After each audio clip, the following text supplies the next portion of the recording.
Happy birthday bro. Thank you Tanmoy যাও।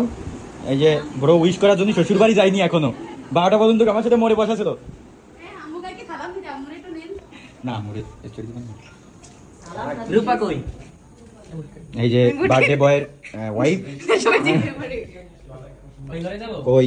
ওরে বাবা কত কেক। এটা এটা এটা হচ্ছে ভাবির তরফ থেকে, আর এটা হচ্ছে কার তরফ থেকে? রিস্তিয়ার তরফ থেকে একটা, আর একটা আমাদের তরফ থেকে, মানে রিস্তিয়ার তন্ময়ের তরফ থেকে।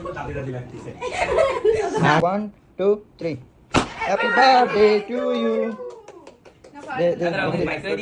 ভালো লাগছে আজকে, আমি এটা দিতে কইলাম। আরেকটা নিয়ে এই তো এই নে এসে গেল। রূপা নে। ও আমি হাফ প্যান্ট পরাই জন্য এরিয়াস এডিয়াস আমার দিয়ে লাগবে তো দিকে কর। তন্ময় নাও। মানে নাও এই দাদা কেকের মধ্যে পড়ে যাবে এটা করলে সমস্যা নেই, রেকর্ড আমার একটা হ্যাঁ হৃদয় রেকর্ড আছে তো, দাও একটু বেশি দিস। দে পরে খাওয়া যাবে না তুই এমনি দে। এই ভালো সুন্দর করে দিও একবার। এই আমি দাঁড়া এই জায়গাতে দিই তোরে, দাঁড়া দে দেখি দে হয়নি। তাড়াতাড়ি। A I the